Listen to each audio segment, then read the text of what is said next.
spoilers. All right, I want to start from the start. Okay. So the opening scene in the trailers where that giant squid thing comes. I thought that was going to be one of the big bads at the end. I thought that was going to be the opening scene, and it was. Well, that's a credit to the trailer cut. I was like, okay, cool, Kurt Russell. That's probably going to be like an Act 2 sort of twist. Yeah. That monster, I'm expecting that probably midway through. It's kind of like one of the preparations for the big bad. And it's like first 10 minutes, 15, 20 minutes. And the clever thing is, holy like, shit, that's good. That's really good. I had no idea what happened after that. That was my gripe, where Groot started dancing, and I was like, oh, so they've taken everything that people love, and like they've filled out the checkout, like, we need more Groot, we need more dancing, I was in a similar boat. When we're watching it, I'm like, okay, so even there are moments where I'm like, they've understood what this is, and they've dialed it up a little bit. Yeah. Like, the other ones were silly and bright and colourful and fun, but they were sort of, as you said, a bit more real. Yeah. And that moment where they're flying through the forest and Drax has been whipped against trees, I'm like, this is getting cartoony. Yeah. Like, this is not the same world. It's a little bit... Well, there were some moments like that, yeah. But then when Groot started to show that he was the baby, and he's waving it and was like, "Hi, Groot," but get out of the way, and the fight was happening in the background of the one-take opening sequence. That was funny. That was amazing. But yeah, the cartoony stuff with Drax hanging off the plane, like you said, the most jumping ahead to the end when they were fighting, like the most of the ending inside the ego was like CG. I mean, essentially the idea is that Kurt Russell is his father, but Kurt Russell is also this sentient planet. And he is celestial. He's the equivalent of a god. So he went and met Peter Quill's father, and at the beginning you see Kurt Russell DH, like they did with Michael Douglas in Ant-Man. That was a pretty good 80s Kurt Russell. Yeah, it looked pretty cool.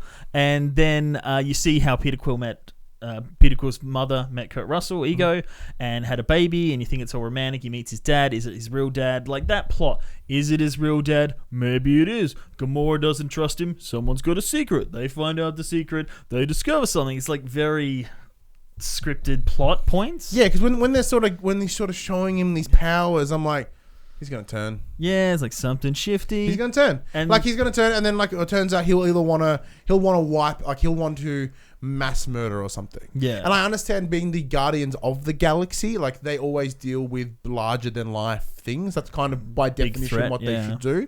But like I've kind of turned off by villains that have nothing but the intention to destroy the galaxy or the universe or the planet. Spread himself to the world. So essentially he was out populating different women across the galaxy, exactly, to find someone who could give birth to create celestial power inside them. Progeny was the word they used. Pretty much just use him as a battery, though, to power himself. And then it reveals that he put the tumor in his mother's head. Oh. And that, when he pulls out the guns and he's just blasting the crap out of him. Like, there's like not even a heartbeat. Like, not even a fucking thing. Yeah, that is awesome. Like, Pratt was like, I put the tumor in, like, essentially he's like, what? He's like, what? Like, and it was no hesitation. That was awesome. I love that bit. But yeah, even Chris Pratt just was kind of walking around the movie. But yeah, at the end when they're doing the big thing and it's mostly just CG people flying around, when he was like turning into rock hands and they were fighting and Matrix style fighting, that was very just CG's happening on the screen. It doesn't look that great. It was a bit rushed. Because it still had the emotional punch to the beats of that, but it just felt things are exploding. It looks pretty bad. It's not on the same grand scale of visual noise that you get in like a Transformers movie or anything. No. But it was very difficult to kind of not follow. Like you understood where they were going, but there's the moments where I'm like, this is spinning way too much. Yeah. I had to like close my eyes and breathe for a second. I'm like, all right. There's the moment where they clash together and he's Pac-Man. Yeah. Funny. There's a lot of gags that I like with the moment where Gamora and him are talking and he says that he kept a picture of David Hasselhoff in his jacket and told his friends that it was his dad. Even sadder, it's sad as it is, but even sadder that the kids would probably know obviously that's David Hasselhoff and that it's like cut out of a TV guide and he still had it. That's just sad and funny on so many levels. And then Hasselhoff turning up himself. Like for like a 4-second bit. Yeah, just turning into Hasselhoff. I did like when Ego, spoilers, died. His face kind of caved in and it looked really... Like sand. Not just sand. It looked like clay, like stop motion animation. That looked really cool. They had the Space Invaders kind of noises on those little things that they were riding. That was like a big arcade and that was the army of these golden people. Exactly, and they were kind of cheering him on a bit. That was funny, the gold people. Are they anything? I don't know. The Marvel Man. Well, they had spoilers at the end, but they had some things that teased other things. Okay.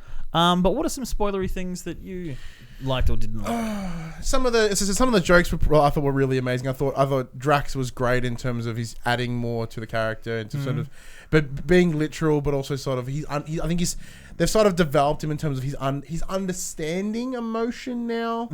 Like rather than just being Drax and then anger Drax. Yeah. Like he gets a He's little like, more. you're ugly. He's like, yeah. He's like, yeah.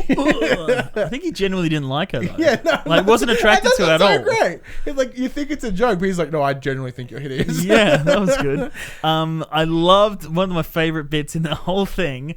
They always give Rocket shit for being a raccoon, but he was like, hang on, what did he call it? He goes, trash panda. Trash panda. He's like, yeah, he's like, fine, whatever, you trash panda. And then, he's like, I'm sorry, I didn't mean to call you a raccoon. You're a trash panda. And then Rocket turns to Drax and he's like, is that bad? And Drax is like, is that bad to Queen Cool? And Peter's like, it's way worse to Drax. And Rocket's like, oh, I hate you. But like they got that dynamic of the relationship between Rocket and Drax. And then they had that those little quips and stuff and like little sort of subtle movements and stuff that I thought were really good. Like, I can't remember the exact scene, but there was a moment where obviously two characters sort of doing shit in the back, like being dumb Galaxy characters. And the background, Nebula's like, oh, fuck's sake.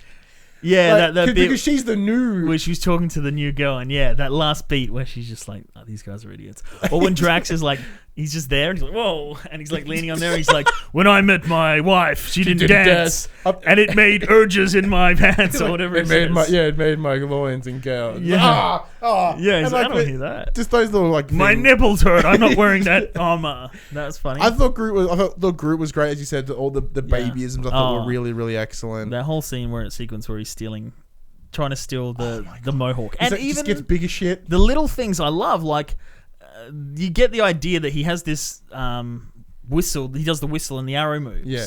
But then you kind of like, okay, the thing glows, so that must control it. And then they break it off, and he gets like the prototype version of the mohawk. And then even like the ship they were flying into the core of the planet, these balls roll out on like this line. They have to stay in the lines. Yeah, and the balls roll, and then they got lasers in them. And then to move around the ship, they roll at the front. Like, rather than just having lasers, it's just this quirky little idea that makes it interesting. It's a cool little way to be like, rather than having split turrets. Yeah. You can like, these can go anywhere. And it was like, he goes, this was a construction ship.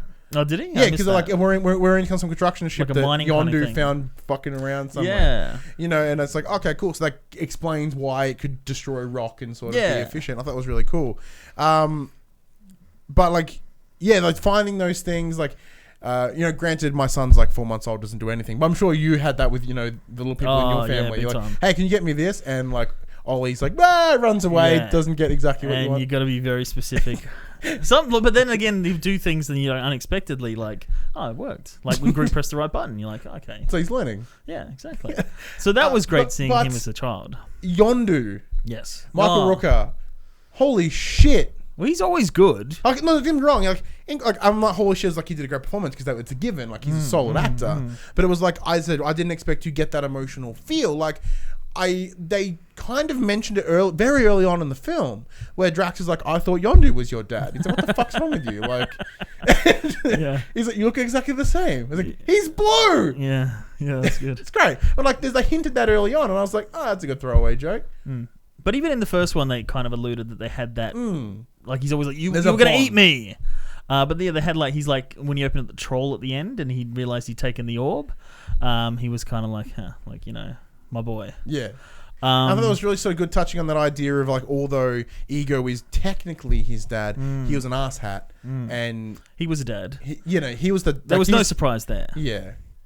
But the end, like it was very, even very reminiscent of when Star-Lord went out of the ship and gave Gamora his helmet so she could breathe the space and kind of froze up a bit. I guess because he's got celestial power in him that he could live, or I just assumed like it's some kind of space air that I don't know, whatever. But in this one, I just thought they were going to save him at the last minute. Me too, because it was a beautiful moment, and I thought he's too good of a character to kill off, and it made it even more poignant what he did. They sacrificed to save the last 15 minutes or so just focusing on essentially saying goodbye to Yondu. But that was beautiful. Yeah. And they sort of, they had the chat, and as I said, that's when they ended with the, obviously all the other scavengers, whatever they're called. Yeah, Ravagers, yeah. The Ravagers sort of came and gave him that final send-off. They talked about Stallone, who's in it for like all of 2 scenes. did say you're not going. You broke the code. You won't get a traffic funeral. children. You won't get the fun. Yeah. Which, granted, they explained that the trafficking of children was a request from Ego for Yondu. Like, he compensated. He didn't know that he was drawing the power out of them and killing them. Yeah. But when he did, that's when he kept Peter and which film, adds a bit of oomph to that story. Yeah, and again with the Nebula thing where they were adopted by Thanos and they forced to fight each other and train to be soldiers. And then every time that Nebula lost a fight, Thanos would pull a part of her and turn it into a robotic part so that she could match Gamora. Again, that built on the relationship they established in the first one, how they're both Thanos' daughters, but they hate him, and they got this rivalry, and that further elaborated on that. I thought that was really good. Yeah, look, I did like that part. Although it didn't get me emotionally moved, I was like, cool, she has the backstory now, and it kind of adds to what Nebula is, and it gave a bit more to Gamora as well as a result, which was great. Yeah. But yeah, so back to Yondu, sort of with that nice, final funeral scene. I thought it was really quite poignant. It was obviously very bright and colourful and nice, and and then the obviously, when Peter gets Zune. Yeah, it's the latest thing on earth. It has 300 songs. He's like, whoa, 300 songs. I have 10,000 on my iPod. I know, that's hilarious. Well, I thought it was going to be an old iPod, but it wasn't. Zune is so much funnier. But, he has that moment and he's listening to Cat Stevens and it's sort of he's watching the funeral and then in comes Groot and you sort of understand that, okay, so Peter is now the father to Groot, essentially. Well, the father to the... So as in that relationship is continuing. So it's like what was the father-son over here has sort of moved over to here, and that's quite nice. Yeah, it was. And again, in the post-credit scene where you see Groot as a teenager... Well, that's right. They kept going. But Groot, the idea of Groot... I was like, where are they going to take it next? Groot as a teenager was hilarious. Like, not even as a toddler. I thought they'd go maybe like a toddler, like an 8-year-old or something. But they went straight to 14. Because that's even funnier. He's playing the thing and ignoring him, like, Groot. So I hope they keep that, because when with the baby Groot, I thought he was going to be full-grown Groot before the trailers came out. I'm like, that's clever, the baby thing. But yeah, I hope to see Teenage Groot in Volume 3. Teenage Groot will be that's arms are longer than they Eddie should be. Joke about teenagers, and they'll put it in. He's like, got your leaves everywhere. I'm tripping over it. Again, going back to Rocket Raccoon being awesome. Yeah. How good was that scene where he took on all those dudes? Like, you see swarms of guys with searchlights coming, and he takes out nearly all of them. It's like pummeling the guy in the head. Traps and cool little gadgets and he's gizmos. Awesome. I think we're at something on the end there. It's a solid movie. Yeah, it's a good repeat viewing movie because there's so much you miss. And so many jokes, like there's a joke and then everyone laughs and then there's another joke and you can't quite hear it. There's a joke under the laughter? Yeah. Yeah. So it'd be good to watch. Certainly I'm buying it. I can't wait to buy it on the Blu-rays. Yeah, definitely. Anything else you wanted to add? No, look, overall I really enjoyed it. The soundtrack. Obviously one of the biggest things to come out of this movie is the soundtrack. Now, I certainly don't think the soundtrack is on the same level as the previous soundtrack. I thought the previous soundtrack was exceptional. Yes. It was a lot, almost all those songs are well-known big hits, right? Now with this one, there are some strong ones in there and a lot of songs that I didn't know the name of, and I was like, like the California Sun or whatever the hell it was. What part was that? I don't know. It's one of the songs. Okay. And the song that... They had Fleetwood Mac in there? You don't love me now. That was awesome. Whatever the song that a raccoon was singing when they were... Yeah, I don't know. I know the song. Like, I'm like, oh, I know that. I don't know what it's called, but I know that song. Yeah. So I didn't have the same hit in terms of as in quote unquote hits, but they are very stylistically similar to what was in the first.